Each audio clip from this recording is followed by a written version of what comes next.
I kind of just wanted to pick up on some of the topics. I was just speaking to Ulrika there. Some of the things that we didn't really feel that I really touched much on. So hopefully, as I was just saying to Ulrika, we'll maybe just talk a little bit about that and then just get into the stuff that we didn't actually get covered in the 2 previous interviews. And hopefully this will be third time lucky. We managed to actually get to the end of this book, because I know from speaking to Susanna that there's something that you kind of want to talk about at the end of this, which relates to this book. And I thought to myself, oh my God, literally just finished this book and now I'm going to have to do it over again with all this new material. But you know what? It's a good problem to have, isn't it? It's a brilliant problem to have, because as I said, I fell in love with this book. I've talked about, I've done my own talks and done my own videos on the topic of water and, the sacredness of water and stuff like that. But when it came to this book, it was just, it was like a whole new level. It was absolutely a whole new level. It taught me so much about the concept of water that I really didn't know about before. So, as I said, just really pleased to be able to revisit this with some new material potentially. So I guess first things first, how are you both? It has been a long time since I spoke with Ulrika, and Susanna, lovely to see you again after our last interview. Definitely. So nice to, yeah, it's so nice to see all of you again. It was a long time for me since I saw you. Yeah, and I was thinking about renaming the Spirit Channel podcast to the Ulrika, Susanna and Zenith podcast, because I've had you all so much on now, and there's going to be future interviews with you that it just seems that I guess we should all kind of share this together. Oh, yeah, that would be good. Yeah. It's like the movie, the never-ending story. Yeah. I know, a never-ending story, part 2, part 3, we'll be doing Hollywood remakes, part 10.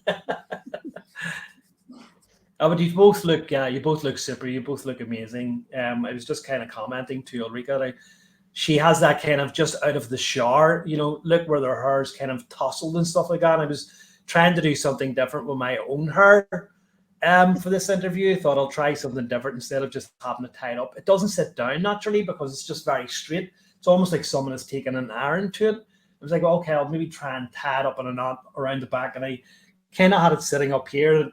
It puffed out at the sides. It looked like some sort of Japanese geisha. So that idea was quickly quashed. So just, anyway, enough about my hair. This is an interview about you two. So look, yeah, as I said, I just wanted to touch on some of the older things that we haven't really, or that I feel maybe really wanted a little bit more information on before we kind of move on to the more sort of in-depth topic. And for anyone who doesn't notice, both Ulrika and Susanna are both Scandinavian. Is that correct? Can I use that term? Scandinavian ladies? Denmark and Sweden, is that correct? Be offended. All right, yes, okay. That's okay, as long as you're not offended. But the 2 fantastic ladies, 2 lovely ladies who I've really grown close to, both authors, both feminist leadership coaches, both with so much experience in their fields. Ulrika is a spiritual teacher, yoga therapist, feminine leadership coach. She's the author of 3 books. She has so much experience about her, like 28 years, probably more than that, near 30 years now of holistic experience. Susanna is another author of about 3 books and a co-author of another 5. She hosts her own podcast, has so many kind of websites, and has her finger in so many kind of pies, and it's very hard to keep up with her. She is a seer, futurist, and an energy coach, or energy seer and futurist. And she also described herself as a superhero, which is a fantastic way to describe yourself, something that I might take on for myself.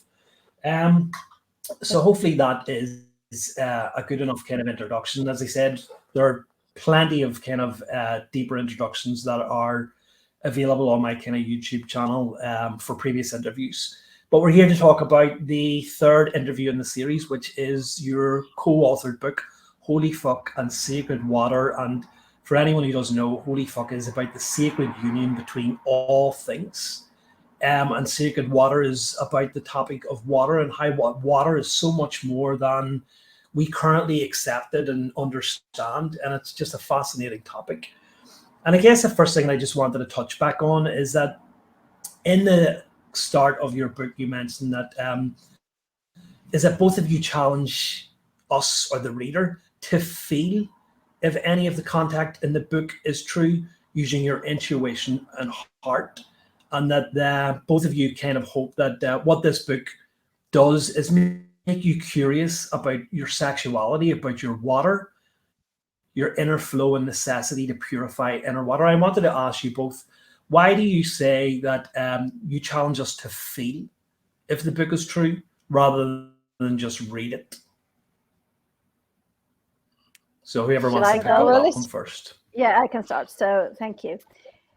So for me, I mean, we are soul living in human bodies. We have this human experience in our physical bodies here in 3D in matrix version. So as the soul resides within the body, we need to feel, because the feeling also gives us like an inner knowing. We just know. And like feelings, emotions are energy, information moving through the body. But for many of us, the information is stored, such as in frozen emotions. So we have stored a lot of frozen emotions from this lifetime and previous lifetime. And this frozen emotions contains codes and information. So every time that we feel and we are allowing the emotions to run through us the way that they're supposed to, if we are angry, if we are sad, if we are happy, horny, whatever, just let these emotions, the information flow through. It makes it so much easier to feel. And the less we feel, the more things we store in the frozen emotions. So that means that we have less access to, divine inner dormant code that we all have within us. So for me to start feel, it is, a beginning to transformation into higher states of consciousness, because the consciousness is also stored within the frozen emotions. So, and as we are taught at a very early age not to feel too much, not to be too happy, too angry, too sad. So this means that we are suppressing ourselves in our natural flow of emotions and information. So to start to feel is a good way to start to sort of melt these frozen emotions and then have access to the higher states of consciousness and the sacred codes within us. Lovely. Mm-hmm. Yeah, I totally agree. And to just add to that, I also see that if we, instead of other people, we live in a reality where we're supposed to listen to experts, and we lose touch with ourselves and our own truth.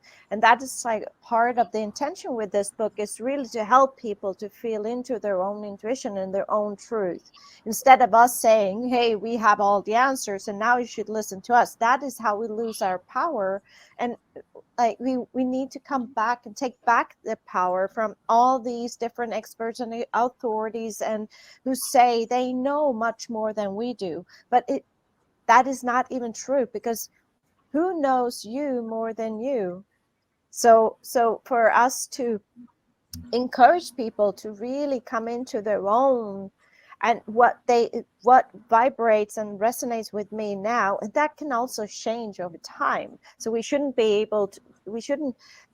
try to hold on to one truth, because there might be other new information coming into our field that we were not ready to bring into our field before.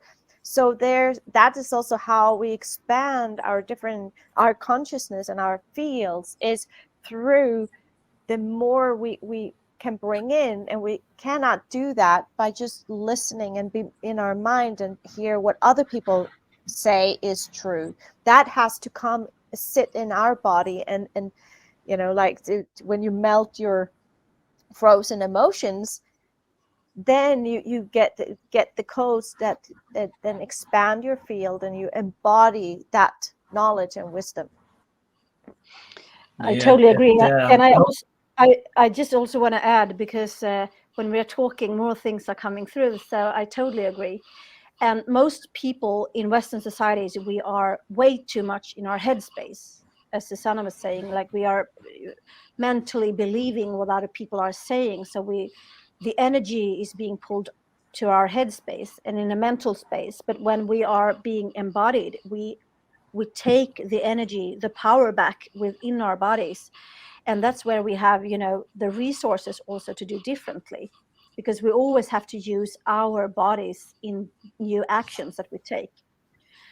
So and in the body you feel, in the mind you think and overanalyze, being over analytical and things like that. But in the body you feel it, it goes deeper. Yeah, the thing that came to mind to me there is when you're just reading, when you're listening, you're not actually feeling. It just becomes dogma. Then it just becomes dogma, very much like our kind of major religions, where people just read without actually determining what's true for them. So I think that's just something that to me is what you're saying. Like, feel if any of the book is true. Don't just accept it. Feel for you. What is true for you? What is true for you may not be true for someone else. So that we're not caught up in the same set of cycle that we've already been with for thousands of years. As you say, that you two are not the ultimate authorities on this here. You've brought a lot of information forward, but it's up to the reader of the book to feel, not just think, about what is true for them. There may be aspects that touch them. Them aspects may not be for someone else, but other aspects of the book that you talk about may strike a chord for them. But it's just really important that you feel for it. If you get a feel for something, it's your own kind of intuition that's guiding you along the path. This is the path for you, instead of just repeating kind of words. Yeah, really interesting. The other thing I wanted to mention is that you talked there just briefly, kind of at the start of the book, about reclaiming the sexual and holy aspects of us, which have been shamed, especially for women, shamed and tabooed for hundreds, if not thousands of years, and the power of 13, which is really interesting. There's a 13,000-year cycle, 13 cycles of feminine power, 13 zodiac signs, 13 lunar cycles. Women ovulate on the 13th day, is that correct? Or 13 women's cycles. So I'm just kind of wondering what this 13 is kind of all about, what the significance of that is. What is it that is being brought up that has been either suppressed or forgotten, and what we can kind of do with that information? Yeah, you can say that for you hear that it's that Friday the 13th is this, it's just like an unlucky day. And the some buildings, they have not even the level 13 on, because and as I see it, it's because a lot of the things we're taught is the polar opposite. So a lot of things, such as 13, because it's the number of the feminine power, like the cycles we live. So when we reduce things like the months, that when we have 12 months instead of 13 months, so that also put us like into dysfunctional, or it's not aligned and balanced, because from the natural cycle. So it keeps us in the matrix, and because the energy field is a bit whacked up with all these cycles, we can't access all the different codes. So when we start to again question what is true here, and really look at the natural occurrences of the number 13, we start to realize nothing to be scared of. The reason we are scared of it is because of the program they put in to say stay away, because is the number of the feminine power, and that is the power of in the feminine, both in men and women. So it's not like just a female thing. It's the feminine essence type of where it's a very embrace, where women stand in their power, in their full, or the feminine part of us, where it's also very embracing and nurturing. And when we cut that bit of ourselves, it's also when as Ulrika was saying before, we become very mind oriented, and and we also segregate and separate from each other, because it's all about me, me, me, me, me, instead of so there's a lot of that nurturing power of the number 13, as when I tune into that frequency and vibration of that number. Yeah.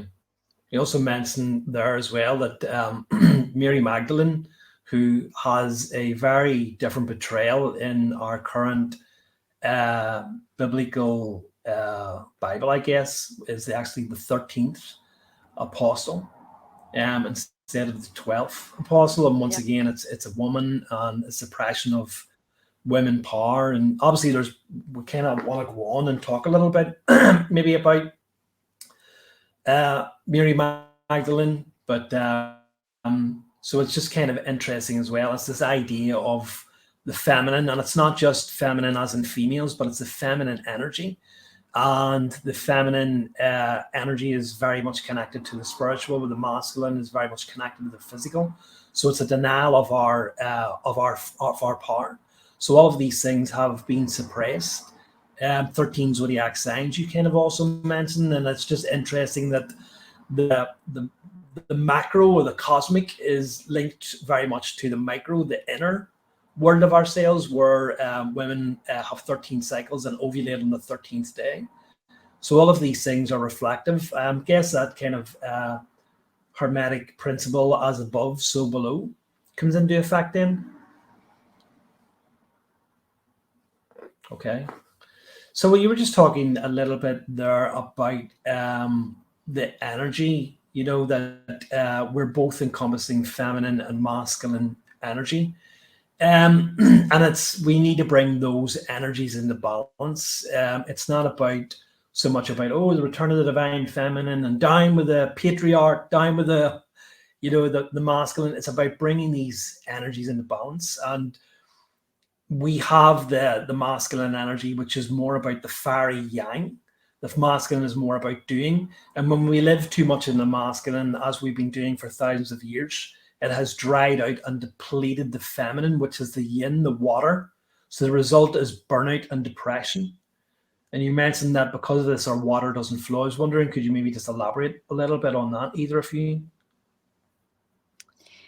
The way I see it is also that not only that we are for thousands of years been too much in the yang energy, and that the yin has been suppressed, we have been in the immature, the unconscious energies of the masculine and the feminine. And you can see it in ourselves. You can see it, in each and one of us out there, and you can see it collectively in the collective consciousness. So immature and unconscious, an example of the feminine could be manipulation. And if we see what has been going on in the world for the past couple of years, we see a lot of manipulation. So that is the essence of the immature and unconscious feminine, which we have in us, whether in a female body or in a male body. And then we see the immature expression, one of the immature and unconscious expression of the masculine, which can be to be good, to be the good girl or the good guy, to perform, to always, be on the move. And we see this a lot. So, and for many of us, where myself included, I have been burned out and depressed. So that means that I had too much of this fiery energy of the unconscious masculine fiery energy, that I wanted to be good. I wanted to move on. I wanted to, be acknowledged for that I was a good girl, good mom, good citizens, good appearance, whatever that we bring in by being good. We are upholding these unconscious young energies. So, and the divine feminine and the divine masculine expressions have been suppressed, because the divine and conscious masculine energy is like clarity, to have the clarity to see through all the bullshit that you are telling yourself and that you are surrounded with. So the clarity is like a sword to cut through all the bullshit and all the layers. So you need the clarity, you need this direction with the clarity. And the conscious feminine essence is unconditional love, for instance. And I don't know anybody who has been brought up with unconditional love, because the love is always conditioned. Like, if you do this, then I'm going to love you. If you eat up your food, you're going to have dessert. If you tell me you love me, then I'll tell you you love you. So it's like a trade between cattles. So both of the energies of the feminine and the masculine have been suppressed. And that's why we also need not only to merge the feminine and the masculine as a holy fuck, as we are mentioning in the book a lot, we also have to upgrade and to raise in vibration, each and one of us, on the feminine and the masculine, so we can transform the shadow side of the feminine and the masculine into the higher states of consciousness. And when we do this, then I vibrate out in the collective consciousness in another, in another energy, in another vibration. And this helps also other to vibrate into this higher states of consciousness. But so it's not only the merge, because we don't want the merge of the holy fuck, of the unholy or unconscious and masculine energies. We want the conscious energies, because otherwise we're still going to uphold the energies that is going on, in the world today. Yes. Yeah, that makes perfect sense. So basically what we're kind of embodying, and what we have been embodying, is the unconscious feminine and unconscious masculine aspects of ourselves. And once we begin to understand the true power and understand how it has been suppressed, the divine masculine and the divine feminine, that becomes the conscious feminine and the conscious masculine. Is that what you're saying? That is exactly what I'm saying. And by doing so, we raise the vibration, raise the frequency. So we move from the third dimensional, where our bodies are in, and we move to the origin of our soul essences from the fifth dimension and above. So then we become more aligned with who we truly are on a soul level. And then we change the world, So the change starts within each and one of us.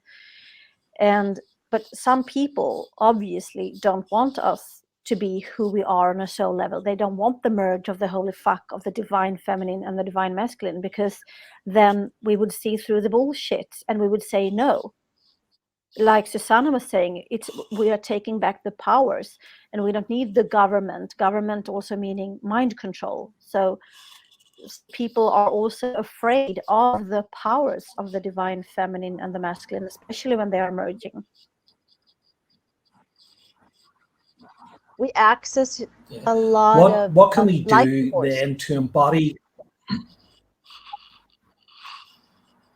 Yeah, you go ahead. Go ahead. I was going to say that. No, I was just going to say, what can we do then? There's a delay here, so we're getting cut off. Yeah.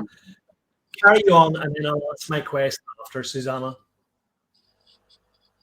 Now, I was going to say that when we look at the different programs we have, like, we become conscious of the programs without actually judging and beating ourselves in the head with them, but we can see that, oh, this is a shadow and this is a program, it's not who I really am. Then we also release that blockage in our system, which creates more flow, and we get access to more of the flow in the water in our bodies, and then we access much more life force. So we release the life force within us, and we contain so much energetic power and power of the life force within us, and that is what scares the hell of those who wants to control us. So it's of course they don't want us to know and access these powers. So that's how I see it. But yeah. Yeah, and I also want to say, because this is so important, because there's also a misperception in people when we are saying that we are, you know, we need to raise our frequency, raise our vibration. People think that we are, you know, becoming enlightened, that we are only moving upwards in the ascending masculine flow. But this is not the truth. The truth is that we, as you were saying, Sen, like, we need, you know, the ascending masculine flow, but we need the descending feminine flow. So this makes us embodied. It makes us comes back into our heart to unlearn the program, so we can do the conditional love and transform it into unconditional love. So here's the saying again, like, as above as below, because as far as I want to travel upwards and to be enlightened, as much as I need to go inward below, you know, on the descending flow, as much as I want to expand, I also need to do the same kind of movement within me. It's always like with the arrow, because you want the arrow to move forward. So first you take it backwards so you can let it fly away. And it's the same here. So we cannot only continue to moving in the ascending flow and being enlightened. That's the mental spirituality. It's not embodied. So we need the embodiment with the descending flow for the vibration to rise. And not be scared Yeah, of the dark. The dark, that is the feminine. It's the dark. That is where the potentials are. And I think we spoke about this last time when we were on seeing it. But so it's like a lot of people, especially in the spiritual community, they just want to stay positive and have positive thoughts, and they don't want to see, and they, you know, they put their heads in the sand. It's like, no, I don't want to know, because I want to have a high vibe.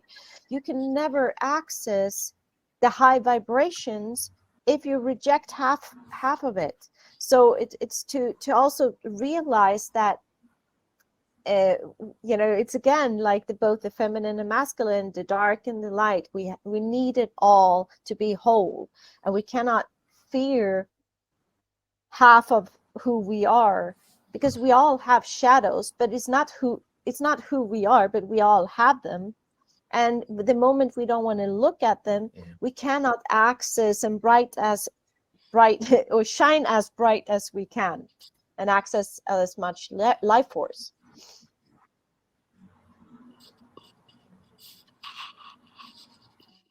This is fantastic. I could just let you two talk away and just sit in the background here. Then you would be sitting in for hours, because we don't talk for hours. we already have the three of us. This is why we're doing a third interview. I think that just kind of answers. I was just going to sort of ask, like, what can we do to embody more the divine feminine and the divine masculine energies and to bring them into balance? But I think between the two of you, you've kind of sort of answered that, you know, becoming aware of the programs and kind of doing away with them, trusting in our own kind of intuition, and understanding that we need to, you know, embody all aspects of ourselves, the shadow side, along with the happy, positive side that we like to kind of show the world. And I guess when you're kind of talking about the the descending feminine and the rising masculine, that sounds very much, and it probably is very much linked to Kundalini energies, where we have the ascending energy, and then we're drawing down the kind of cosmic energy. So probably another expression of these kind of energies. Exactly. Same, just different. So one of the other kind of things that I wanted to mention, just different. So one of the other kind of things that I wanted to mention about is the we just basically touched on the pineal gland, and I want a little bit about that. Because obviously a lot of people understand that to be the third eye. It's our intuition, our psych reactivates our kind of light bulb. One of the things that you kind of said there that really struck with me was that the reactivation of our pineal gland and our third eye and our uh, latent abilities. This reactivation is seen as a halo around the head, and we typically associate halos in the head in with around saints or masters. And you also mentioned it's also a portal. The market question there is, what has this got to do with the concept of the holy fuck? You can start, Susanna. Yeah, so you can see this, the pineal gland, it looks like a pine cone, right? So you can see it also in the Vatican. They have all these statues. The Pope walk around because they realize the power of the pineal gland, because that is like the portal to go to other dimensions, stargates through to different realities. So one of the things that they also have done is to calcify our pineal gland. So all the chlorides and like the in the pool water, in our toothpaste, in water, it's all the fluorides, right? So chlorides and fluorides that calcifies our pineal gland and make it where basically you can't access. And you can see a lot of kids today, they have they can't process information very well, and they get all these different diagnoses, but often it's related to a calcified pineal gland. So when you can clear that out, the calcification, and you get access to, and a pineal gland contains water and crystals. So again, it's like the same elements everywhere. And so it's in the water, when we have different that life spark comes, and we get like a realization, or we open up and we see things, or that brings like this life spark, and then you can access and more of this energy, which then you can start to connect. And a lot of people who do ayahuasca ceremonies and things like that, they open up to that in the pineal gland. So that is just like also the holy fuck, is that when that life spark, it creates something new. So it from the water and the crystals, and that is how new information, new consciousness is opened up. I totally agree with Susanna. And then 2 more perspectives from me. That as I was saying, many people in our Western societies, we are way too much up in our headspace. We are thinking too much. We are, overwhelmed with thoughts. The Buddhists calls it the monkey mind, because our thoughts are always moving, making sounds, and many of us believes our thoughts. So even if I have, if stressed and I'm too much up in my headspace, too rational or analytical, etc., this also closes down the pineal gland. So too much activity, many people believe that, okay, so we are becoming enlightened again, the ascending masculine flow, but also too much thinking also closes down the connection of the pineal gland. It makes us see illusions rather than visions. And here's another thing that is very important, that we know, I'm a yogi, and in yoga all the chakras needs to be aligned also for us to be merged as in the holy fuck. And if I have seen or been part of too much terror, violence, etc., this closes down the pineal gland, and it affects me like in my 3rd chakra, the fire chakra. It makes me feel apathetic. So that's why we can see so many kids, from war zones, or women or men that have been traumatized, seeing too much violence. They go into this freeze mode or being apathetic, because it's stored in the body. So you can also do the other way around. You can work with clearing out the traumas and the polluted water from the chakra of the fire. And then when you open that up, you can also enhance the communication between the pineal glands. So it goes both ways.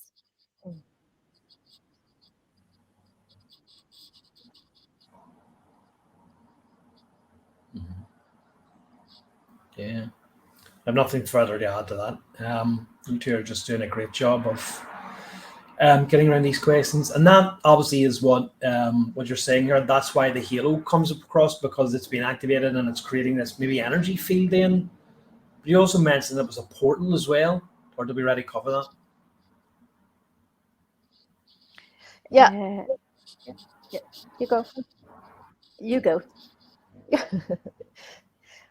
Well, we live like, it's like Doctor Strange in the multiverse. So that is also one of the ways how, if we're not happy with the reality we have, we can change and start to make a different reality our new reality. So we can jump, and that is something you can do with the help of this halo or the field that's created. That is how they say a lot of yogis and masters who ascend, or the so-called ascended masters, they go from this three-dimensional life form and into other dimensions where they are basically invisible. Like they say that, they were there and they were meditating, working, expanding their pineal gland, and, really have an active pineal gland. And then they were gone. There are all these stories about these monks and yogis and things like that all of a sudden they just vanish and out of the surface of the world. So that is where they a portal going into a different reality. We don't have to lose our physical body. There's all these parallel realities where we're still very, very similar, but there's a slight difference. There's tiny little things about, could be that you come home and there's something that wasn't there before, or something is missing. There could be a different bed sheet, or like a new flower, something, a tiny little detail that is different. And then you have shifted your reality. You're in a different universe, like a multiverse version.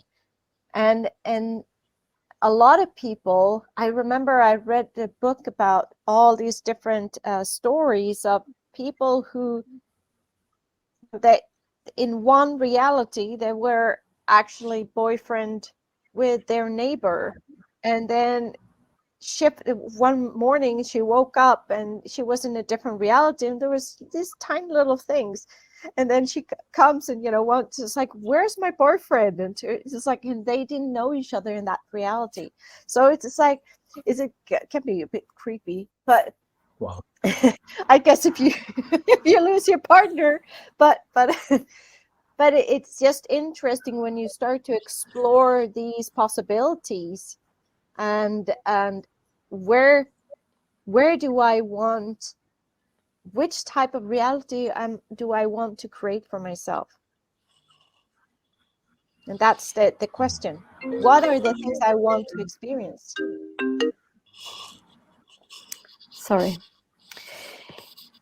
Sorry, yeah, I closed that. It closed down. The people are coming through. That's interesting. That's the portal. Oh, it's a different reality where exactly. And my perspective is also, why did it have to be this reality? Why couldn't it's also connected to the soul star chakra. The halo is also connected to the soul star chakra. And when I am aligned with who I am, my chakras, and the merge of the feminine and masculine in a holy fuck, when I am a holy fuck, the pollution, I've transformed the pollution, I've transformed my shadows into higher states of light and consciousness. And then I'm aligned. So, and when I'm aligned to my soul, I can, have access also to the Akashic record. So the Akashic record not only is stored above us, it is also stored within us, in each cell, in each organ. And also, if you are looking, long time ago, when people were kissing their master's feet or were kissing the feet of Jesus and things like that, that is because the wisdom is said also to be stored in the soul star chakra, which is beneath the feet. So again, we have the alignment of as above as below, because we cannot also just have we need to be aligned all the way from the earth star chakra, from Gaia, all the way to the universe and back and forth. This is how the energy is working. So it's not like one way around. So I think it's very interesting also that the things that we are saying, we can also see, a long time ago when people were kissing their master feet because they want to have access of their frequency, of their knowledge, of their wisdom, which was stored both up here in the halo and access to the portals, but also accessing to Gaia and her, amazing wisdom. Yeah. I want to move on now to things where, as I said, a few more topics before we kind of move on to the bits that we haven't got covered. And I feel that I didn't really, or we didn't really get into too much about the importance of blood. So my next kind of questions are all about kind of the topic of our water. And one of the things just before we kind of get onto the blood was I kind of wanted to bring up, and I kind of wonder, is this related to the concept of activating our pineal gland, or is it just something different? But Susanna mentioned that you know a woman who, through breathing techniques, has transformed the pain of childbirth into pleasure and had multiple orgasms. Yeah. Which is pretty much unheard of, I guess. I'm sure all kind of women who are going through childbirth would love to have multiple orgasms instead of horrendous pain. Yeah. But again, everything is the opposite. So we are, when something, I have this philosophy, if it doesn't really feel good, it's not true. Because I believe we're not supposed to live in pain and suffering. That is part of the matrix system, because that sucks our life force energy, right? So when things feels good, we access more and more life force. So I have a theory, that I would not be able to confirm, but that we, in the beginning, childbirth was orgasmic, because it's again, it's the holy fuck, and it's between you create new life. Why would that be painful? It doesn't make sense at all.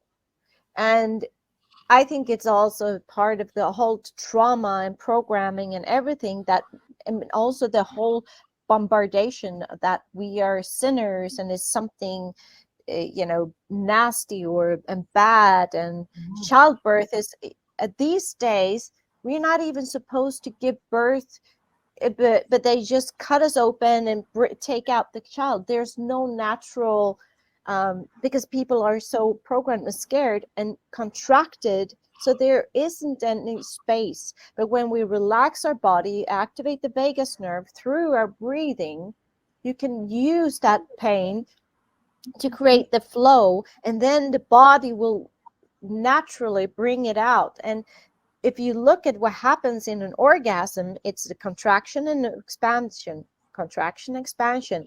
That is how it works. So that's how I see that is what would be like a natural way, is to use the orgasm to push the baby out.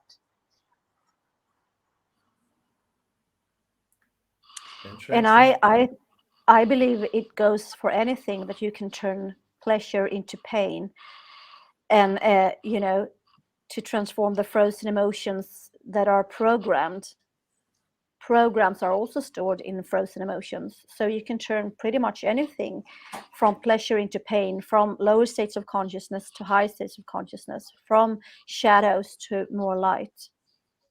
So, And it would be probably more beneficial to do it the other way around, to turn pain into pleasure. But what did I say?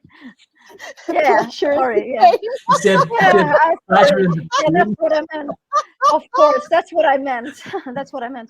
The mailman was here, so I was distracted. I'm sorry. Of course, but people also believe that I didn't want to correct you. That's good that you corrected me. Yeah, for sure. But we can transform all kinds of like my own pain in my life, being depressed and suicidal. I have transformed, like, just by being here with you guys. So we can transform pretty much anything, any kind of pain into pleasure and into more awareness, more flow. And the more flow, the more access we have to the sacred water and the codes within it. So, but here's the thing: most of us, we have resistance. We have, like, the resistance is also frozen emotions, because when we resist the resistance, we create more pain, right? So it's all, again, to really clear out all these frozen emotions that are stored, the programs, the 95% of unconscious or subconscious that is stored within the body. So the more we clear out, the more access we have to pleasure.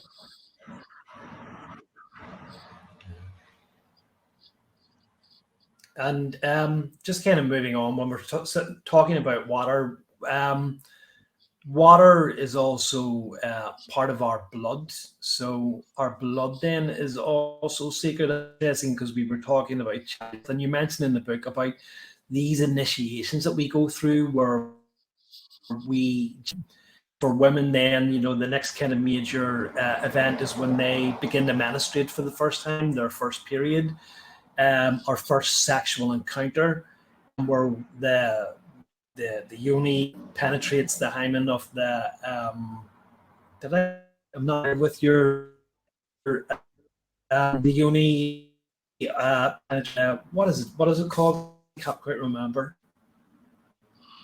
I have Enlighten a me, pretty bad please. reception, so I couldn't hear you. Susanna, did you hear him? Oh, I think it's lacking a little bit from your end, Zenith, but I hear you say it's about the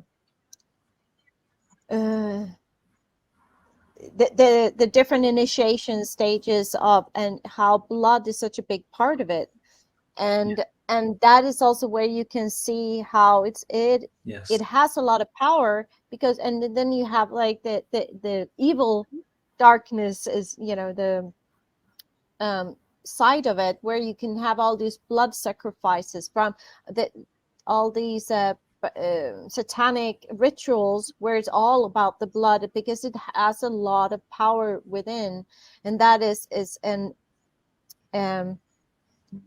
where everything flows through. And when we get angry, you can feel the blood pumps, and when we freeze due to fear, our blood vessels contract. So again, you can see it from the micro and macro perspectives of this. And if you look at tree on the leaf, you can see the veins of the leaves is where all the energy goes out and create this green color. So the blood of plants is chlorophyll. Yeah, and I want to jump in here, also saying that, as you were saying, Sanith, that there's different initiations, like just when we are being born, we are covered with blood. So the blood is covering us, and the wisdom that is traveling within the blood is covering us as we are being born. And as a yogi, the bloodstream also carry our deepest intention. It might even be so deep, so we're not even aware of it, not even conscious of it. So, but it carries the intention, and it carries the wisdom, and all these different passages. Like as a woman, when, as you said, when I'm having my first menstruation, it is like this portal that is opening, and that I having more access to prana, to life force, to the wisdom. And also now when I am in menopause, it's also interesting because then I have more access. There's no leakage of the blood from me anymore. So I'm a container of this blood, this wisdom, and this is also an ignition for women, and I also think for men to come to the crown chakra, which is, you know, beyond the understanding or the knowledge about, you know, just being logical. It is beyond words. It is the eternal connection to Father Sky and to the universal realms. So when I am in menopause, I actually, you know, my container is I have all the wisdom within me, and then I'm enlightened in the crown chakra. So all these different passages have a different meaning when it comes to blood. And blood is also, you know, what is connecting the cells, the information, the heart, and everything. And we know that the divine feminine and the divine masculine, the holy, they meet in the heart, where we can have feelings and accessibility of unconditional love. So the blood is very important. Mm-hmm. And just another kind of question here on our waters as well is the importance of the moon. Or what I was actually talking about this recently on wisdom. But obviously, as I say, you know, there's so much more to this than we currently understand. We know obviously the importance of moon on our tides and currents, you know, that has an effect on lunar, or not lunar cycles, on our tidal cycles. But we also have the influence of lunar cycles on reproduction and fertility, on menstruation and melatonin levels. So I'm just kind of wondering, and how does that affect our water? Because you also meant about the A&E levels, human behavior and crime, and following the plot lines with our own mind personally, but women and feminines are cycles. Well, we need to realign with the lunar cycle. We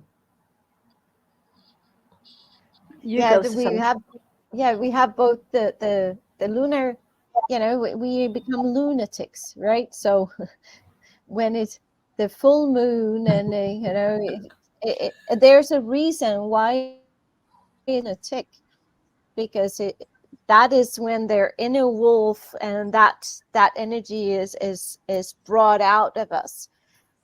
And they have even done studies where they've realized that there's more car accidents, and the emergency rooms are more occupied when there is a full moon. So there are all these things that we cannot explain, but around the lunar cycle. And then we can also then question, is that due to the artificial you know, things, or is it the sun and moon? Are they real? You know, like there's always these questions we don't really know, but what we can observe is that a lot of people cannot sleep very well during full moon, and that there's this, and we can, when we start to accept and see these patterns and follow the cycles, we don't have to take things so personally, because that's one of the things that I see, is that people take life very, very personally. And when we don't see the bigger, broader macro perspectives of things, we blame ourselves a lot, and we're never good enough. And you know, we're just like, oh, is it my own fault? I don't sleep well. But you know, we become very self-centered in that sense, instead of actually, you know, blame the moon, or you know, it's actually we shouldn't be that, you know, we are so, especially in the spiritual community, so taught that, you know, it is important with responsibility, of course, but also realize there's more dimensions to this than only you and your things. So it's not either or, it's both and. So to really live our lives and be aware of the different natural cycles, such as the lunar cycles, our own menstrual cycles, that to the degree we can, really release, also like it relaxes our systems much more, because it's when we try to push through, it's like it becomes like magnets, it pulls apart. It's very difficult, but if we don't resist, as we were talking about before, we don't resist that these things, the things that comes from the lunar is, and okay, it's a full moon, so no wonder I'm a very emotional, or that then it's easier for us to relax and go with the flow, because there's not as much resistance. And generally, as we have said, we both have yin and yang qualities, whether I am in a female body in this lifetime or if I'm in a male body. But generally, women have more access to the yin energy, and generally men have more access to the yang energy. And like, this is also the yang energy, the sun goes up and down, and it's like the lingam, the pillar of light. It can be up or it can go down. But the lunar cycle is, I think it's like 14 different stages of the lunar cycle for us women. So that's why we are so much more moody also, because it's changing more, like more fluidly than for men. Men are on or off. I'm very general speaking here, but for us women, we can be one day we can be happy, the other day we can be sad, and then we are mellow, and then we are serious, because that's also influenced by the water and the ebb and tide, like comes and goes differently. So that's also a big difference, the yin and yang, and whether if I'm a female or in a male body.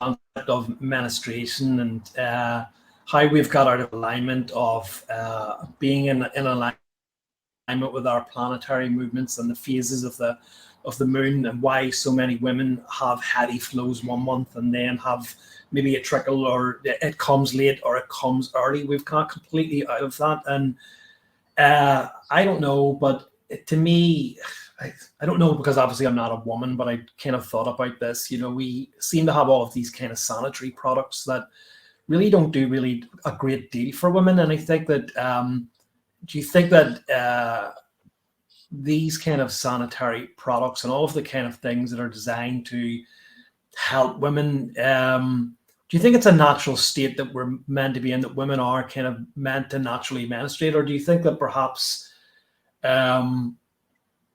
given today's technology and the resources that we have, that there could be, and do you think should there be technology and medication that stop that, the physical pains associated with menstruation? Or is it just because we've become so out of alignment with our own body? And if we were in alignment with our own body, then our menstruations, or women's menstruations, would be so much easier.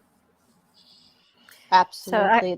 So I see it as, we're not meant to be in pain. This is supposed to be pleasure, because I see that the using the moon cycles, like our own moon cycle, to also a lot of, in the old days, they used to use the blood and fertilize Mother Earth, give it back to Mother Earth.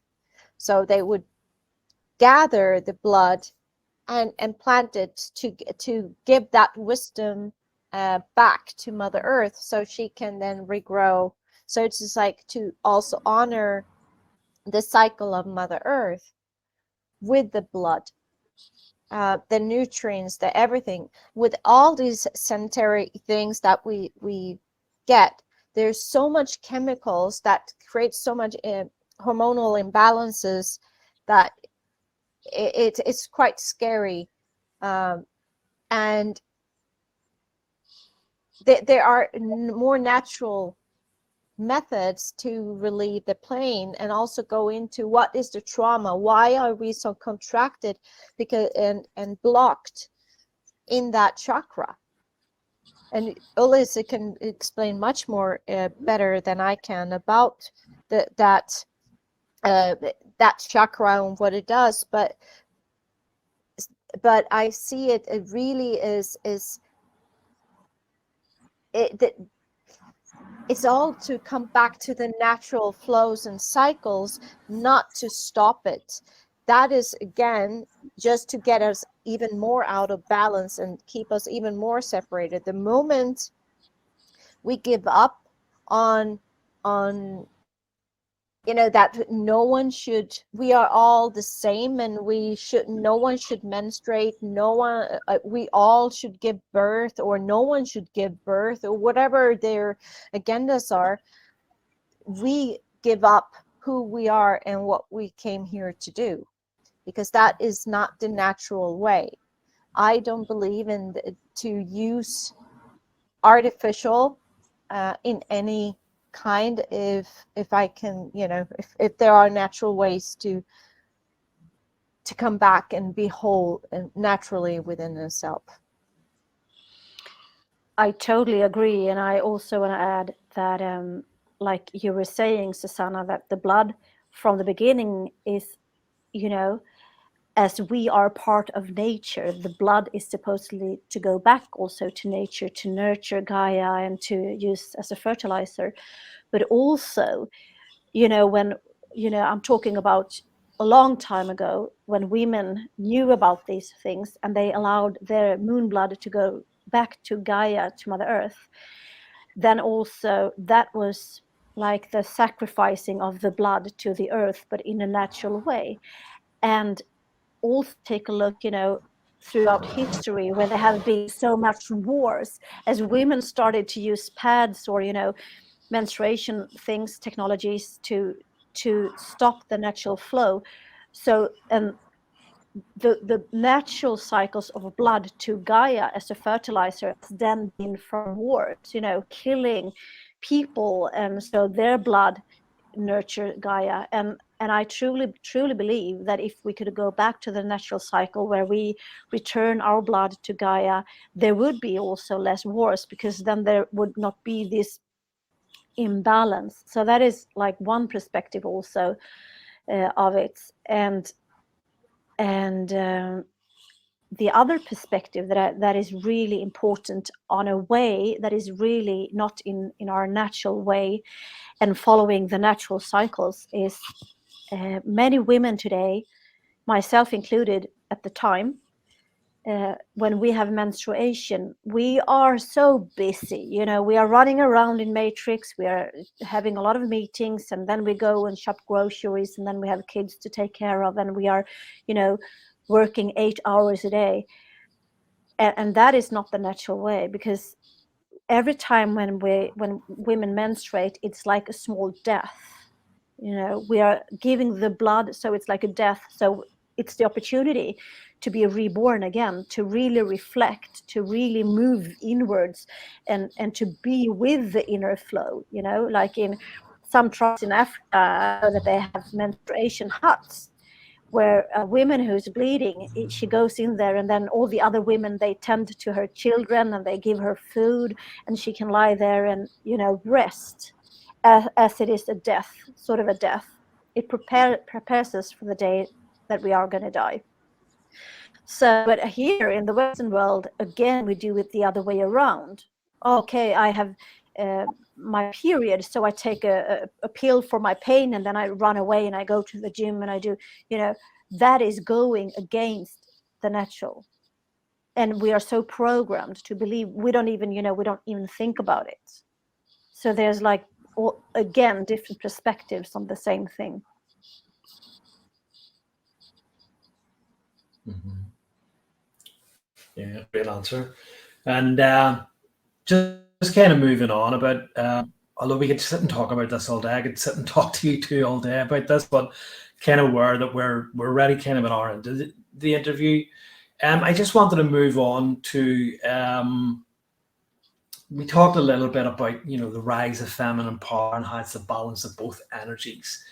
And you both said connected, because this book has been divinely channeled. You received so much downloads for this, but you both connected with the Akashic record, and asked why do women kind of sacrifice themselves and their kind of own needs.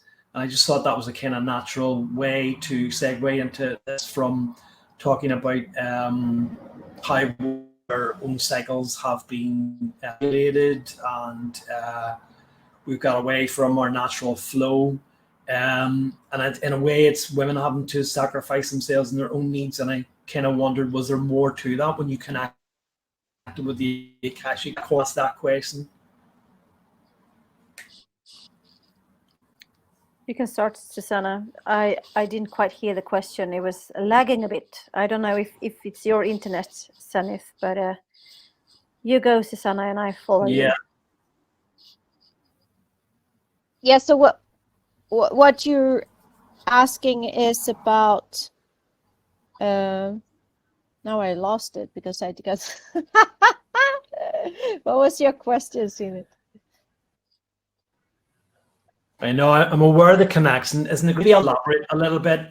Like the question was, like, you know, when you connected with the Akashic and this idea of women sacrificing themselves and their kind of own needs, and this kind of like is symbolic, or one of the ways that women sacrifice themselves is by not realigning themselves with their own kind of flow. They're being asked to sacrifice that aspect of themselves. They've become so much out of balance.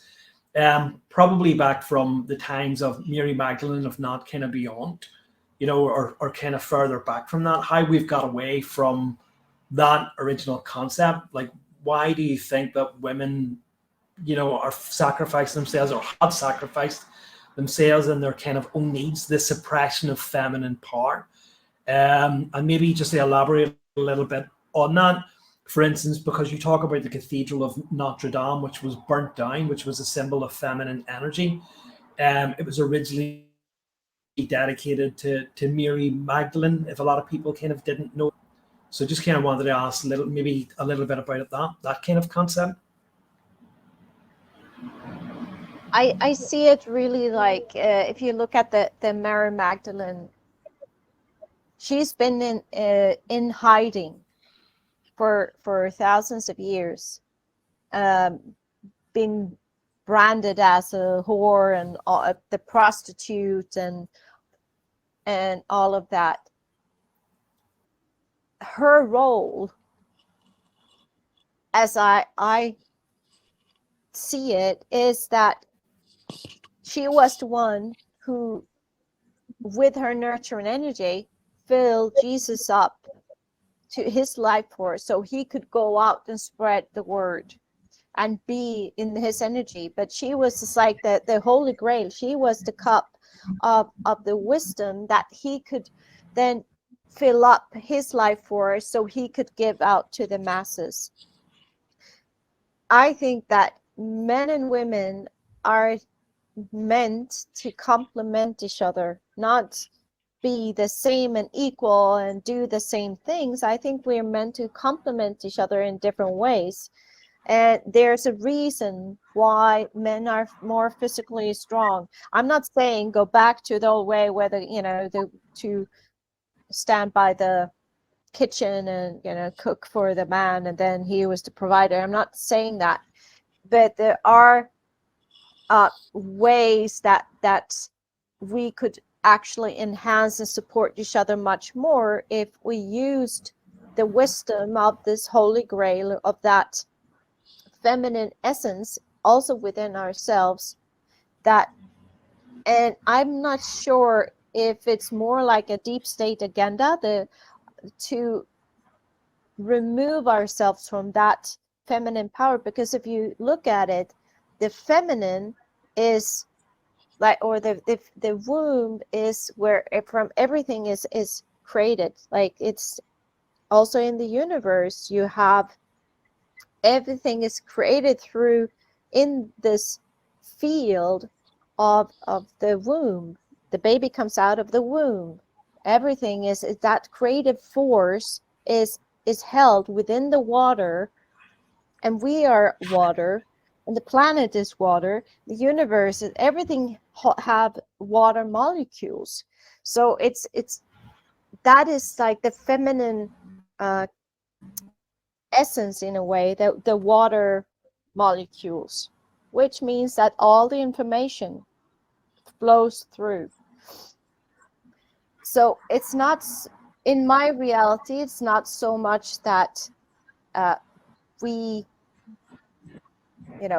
go away. I think that is part of the programming of the matrix to keep us away from the power, because if we, when it's not if, when we reclaim our power, there will be no wars, as Ulis was saying. There will be no fighting, because that it goes against the feminine essence, and that goes within men and women. So it's that's how I see what have come through for me.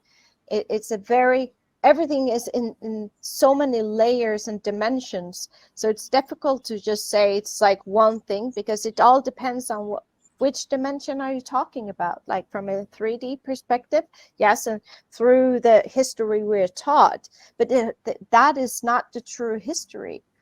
Because if you look through all the history, where are the women? It seems like there is only men.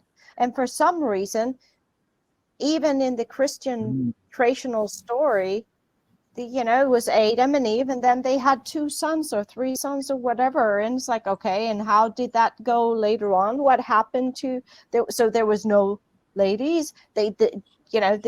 Was it their own mother who gave birth to their children? Or what's up with that? So it's so much that it's just like cut out half of who we are to say no, because they realize the power of it, because that is from, everything is created from that energy of the feminine essence in combination with the masculine. That's like the pillars holding it. So you can't do it, you need both, the unity.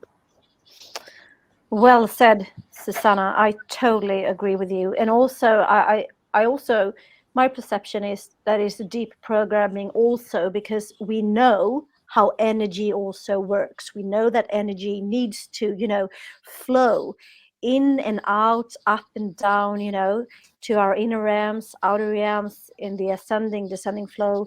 And, that's how energy works. But also, to come back to your question, for me, Zenith, also, when I, as the nurturer in the yin energy, I always give and give and give to others out there, but I'm not so good at it myself. I'm not so good at, fill my own cup first, because so I give, and then I become depleted, I burn up. I have less access to the water again. And so when I'm depleted or, stressed, and I have a lot of stored frozen emotions, there's no flow of energy. And I continue to give. And when I am giving, I can't give anything that I don't have. So that's also, and that's the paradox, because the more I fill my own cup with, the more I have to share, the more I have to give, right? And the more I give to myself, and the more I am in flow, the more wisdom I have, access to. So also, this is a deep programming to that more noble, to give to others, to serve, and not to think about yourself. Because if you do that all the time, then you become depleted and you have no access to your inner wisdom. Then you're only giving, from the ego. You want to give because you are wanting something in return, or you give because you think that you're better or you're more noble. So then this becomes giving from another space and another energy. And this is, so what I'm talking about again is that it comes back to as much as I want to give and be of service to the outer world, as much as I need to give to myself first. So the program is that we should just give and give and give and give and sacrifice ourselves and our needs. But that's just an illusion that is more noble, or it's better, because we know if I am like a bank account and I'm only taking withdrawals after withdrawals, I'm, taking out money, what will happen to the bank account? Well, it will be bankruptcy, right? So this is also how energy works. And most, as I said, me and Susanna, we are energy workers, and maybe you also, Sam. But what I mean is most people in the spiritual committee are also programmed, which just, and in healthcare, we just give and give and give. So the patient can come back and they don't do anything for themselves, but they come in for more medications and more treatments and more, but they don't fill their own cup. So it becomes like a negative downward spiral. And then at the end, we have nothing to give. We're depleted. The well is dried up. Yeah. And you can see it also in the sexual act. So it actually is just like when we are open to receive as women and the man starts to give, that's like they give and then they receive. We women, we have to do it the other way around. We have to first receive and then we can give.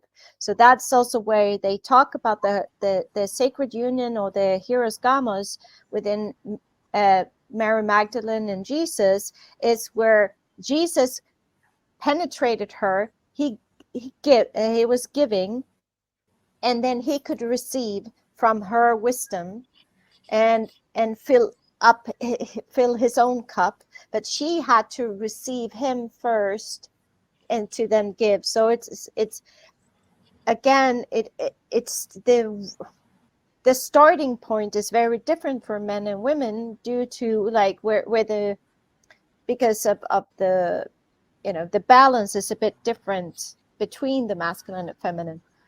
And I think that is, for us women, we need to receive much more. And one of my favorite books is the Queen's Code with Alison Armstrong. We have an interview with her on our podcast. I love that woman. And, I got a total crush on her because she's like, amazing. But, she talks about the castration of men, because when we as women, we, reject to receive the support from men, we actually castrate them. And what happens is that it's a lose-lose. Men lose out and women lose out. So when we start to honor the men and see, it's like they are our heroes, and it's like, oh, thank you for opening the door or whatever, like, then the men can receive because we give. But again, if we cannot receive, there's nothing to give. And exactly as Ullus was saying, we are depleted. We don't have more to give. And we do that also by castrating the men who don't want anything but to be at service and give us. And, so the balance between the giving and receiving is crucial to have that unity. Between, and that goes also, as we've said like a gazillion times before now, like within ourselves, the masculine and feminine with ourselves. So when do I give and receive the feminine and masculine within myself? So within Exactly. and without. And that is the deprogramming of society, that we believe we are in the illusion that we should give more. We should give more and give more, and it's more noble again. And then, it keeps us busy in the loop of being in service from the wrong kind of energy and the wrong intention. And when we are busy serving others, we don't take time to do the quest to find our own inner holy grail, right? So it keeps us in the loop. Distraction. Yep. Distraction. Yep. Do you know what? I actually realized that there's still so much more of this book that we could cover, and I've just kind of come to the conclusion that we're never going to get covered everything that we want to do. And listening to you two talk about these things, I want to go so many different directions. Oh, I feel that we could have a conversation, an hour and a half long conversation on one of these topics. So much information that's coming through here, and if anyone can kind of hear this on wisdom, what we're just giving you here is a snapshot. Like I've had this Susanna and Ulrika with now with Susanna and the first subject, and I honestly feel that we're scratching the subject. My intention doing this interview was to get everything covered that I wanted to do, and now that we're kind of like an hour and 20 minutes into that, I realize it's not going to be the case. But perhaps that's kind of better, because then it leaves so much more for hopefully you, the reader, whether you're watching this on YouTube or whether you're listening to this on Wisdom or on Odyssey, where I also publish interviews, that hopefully you'll be inspired to pick up this. And so with that, I just kind of wanted to say that, at the time of writing this book back in 2019, I think, there has been so much changed in our world. There is so much which has changed. So much is speeding up, and a lot has come to the surface. We've had arrest of celebrities. We've had the kind of Me Too movement, child pedophilia scandal with Jeffrey Epstein coming into the light. We've had the Great Reset, the climate change agenda, the lockdowns. You devote a whole section on COVID, which again, a whole big kind of topic. This is not only the concept of vaccinations, the censorship of the internet, Twitter kind of needs to be about how we were kept away from the things that are extremely healthy for us, for sun and dirt, from water. Once again, that kind of holy fuck between the water and the sun, two things which are extremely healthy for us. We have doctors come out. We've had talk of 5G and mass and EMS and how they affect our water in us. And I guess what I wanted to ask you, my kind of final question to you is, have your own opinions changed about these things since the time of writing this book? Because it was first published in 2019. Went into that process of writing it, that it took place, the inception of it was created before 2019. And given that society and events have moved on so fast since then, have your own opinions changed about this, or is there more information that you'd like to bring to this discussion? Well, we are doing Holy Fuck and Sacred Water, the second edition. So for me, I think more information has come through. And so Holy Fuck and Sacred Water, second edition, is going to be even more juicier and even more bold and even more socially and politically incorrect. So for me, I would say no. It's even more, and it's even more confirmed that. And I was thinking, a couple of months ago, there had this premiere of the Hollywood movie Avatar and the Secret Something with the Water. And these past few years, there's so many things with water that has come through on films. And I know that they have come out with some, purified water that you can sell in MLMs. So for me, it has, on the other way, become more enhanced, more increased, and more importance. Like you say, we are only touching the surface of the importance of water. So hold your eyes open for a second edition of Holy Fuck and Sacred Water, and we'll tell you more. Yeah, I totally agree. There's been deeper and more details coming through. That what we had just picked up out in the ether and the Akashic records, and all of a sudden you can see it on Fox News or whatever is mainstream media. And you're like, okay, that's pretty cool. But there's one thing that I feel have shifted, is that I have woken up to the even deeper levels to this, and how we've all been so tricked into a lot of the things that I thought was, oh, this is like, ooh, this is really good. Turns out, no, that is also part of the illusion to keep us entrapped and keep us stuck. And even the more words, how we've been mind-fucked through the words we're using, like the spells, that, you know, we have scratched the surface on some of these stuff when mentioned it, but I didn't, you know, it's just like, you know, you see there's a little hole in the pathway and you didn't realize it was just like going really, really, really deep.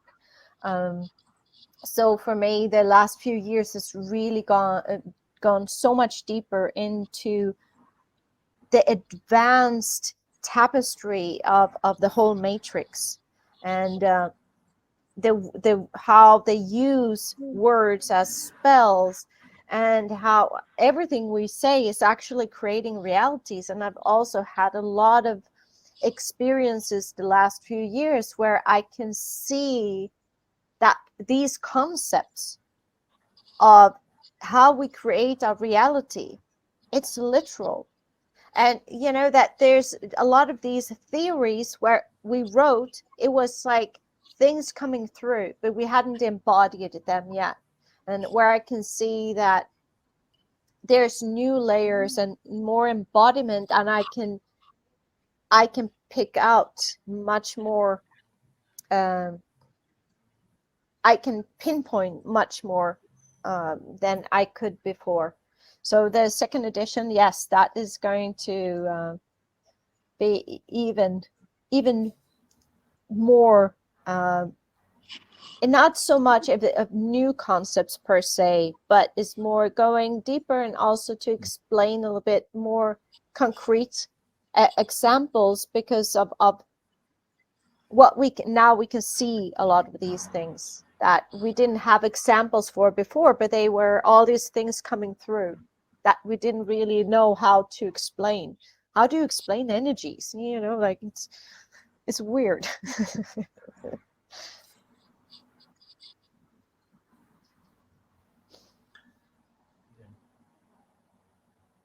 I think I'll have to clear my schedule for the next year then, and just because it looks like we're going to be talking about the concept of sacred water for a long time to come.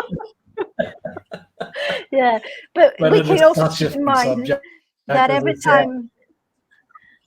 every time we talk about it, and every time that you read it, it goes deeper and activates more of your and our inner wisdom. So when we are talking about it, also we use other senses, not only write and read and you use eyes, but also we are talking about it. So every podcast we do about it is also a reactivation. And we have to remember, we cannot process an infinite amount of information at the same time. So it's also a process for it to go into our cellular memories and clear out the old information and bring in the new.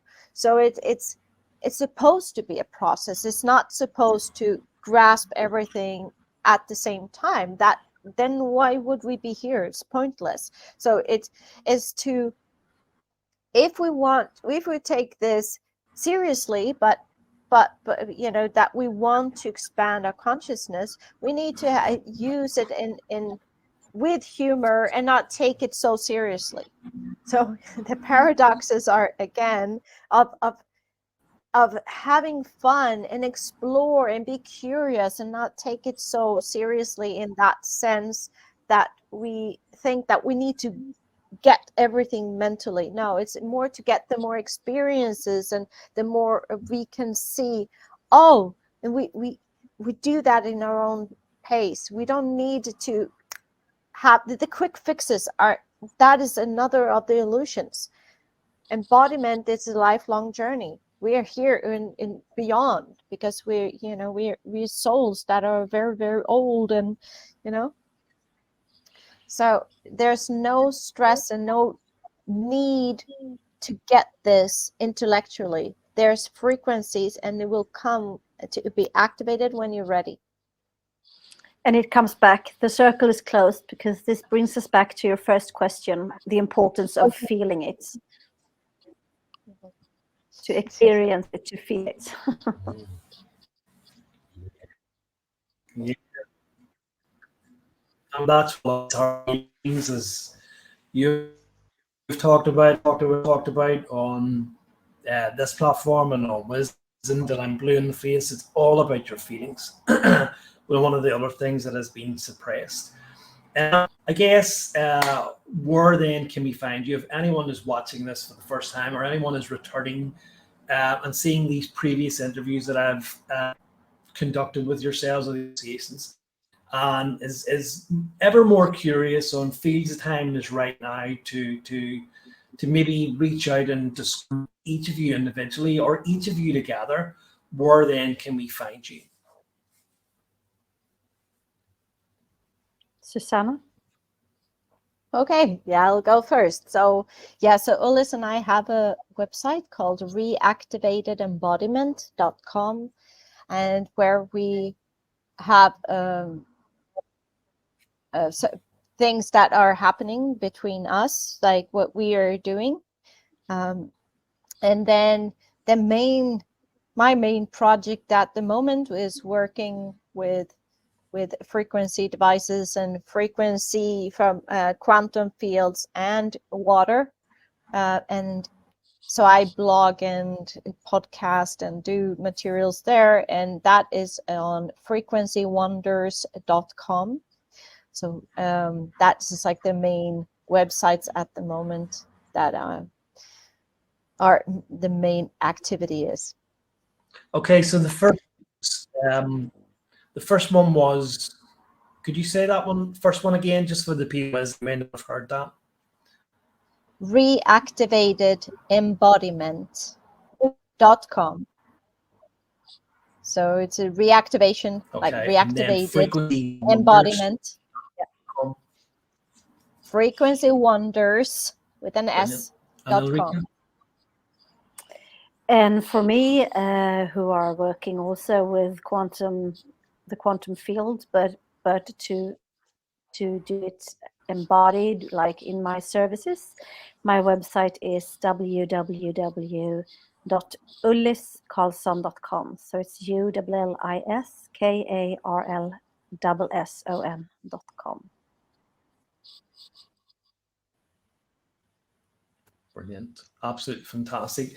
And if anyone does want a copy of the or any of the book, amazing people have written or co-authored of them on either of those websites or any of the websites that they have stated, and they can actually get a signed copy. If you would prefer a digital copy, it's available on Amazon. But for anyone who would like the thick feel, I guess, and having a personalized copy, you can reach out to either Susanna or Ulrika and purchase a signed copy, or potentially you could ask them both to sign up for a nominal fee, I'm sure. So again, I guess I'm going to have you back on again. I would like to actually speak to both of you, even just a general conversation, I guess, on the topic of gender and stuff like that. I think that would be an interesting thing. What then, I guess, is for the future, or when are we likely to see the second edition, I guess, of this Holy Fuck, so that I can prepare? So hopefully by the summer, so on the same date as it was first birthed out into the world, but just like 3 years later in a different timeline. Okay, so right, by okay. the summer. Yeah, so it's I think summer, it was, okay, July right. 1st. July. July. One is interested in reading more about this, this is your opportunity to get the first edition of Holy Fuck and Water and immerse yourself in that. It is fantastic, but as Susanna and Ulrika have kind of mentioned here, it's a kind of long process to read it because there's so much information contained within it that you'll not get it all at once, and you're not meant to get it all at once. It has taken me 3 interviews to scratch the surface or get a broad overview of the book. And as you heard me saying, as we have talked about this, there are so much more that we could go off. We could go off at tangents and do multiple interviews about this. Such a fascinating book, and I would absolutely urge anyone to reach out about it to understand their own kind of power, understand how to rebalance themselves and how to cleanse inside, and listen to the amazing personal tales that both Ulrika and Susanna have recounted within it. But with that, then I'll close down the interview and thank you both for agreeing to come up. I'll have to obviously upgrade my connection, but hopefully the actual finished interview turns out a little bit more better than that, and I will absolutely look forward to catching up with you both again in the future. Yeah. Thank you, Sin. It's always a pleasure to be here with you and your audience, and we look forward to next time. Yes, I also say thank you, Zenith, for having us and for allowing me and Susanna to talk freely about what we're passionate about. And so thank you for being here, and thank you who's tuning in and also listening. Thank you.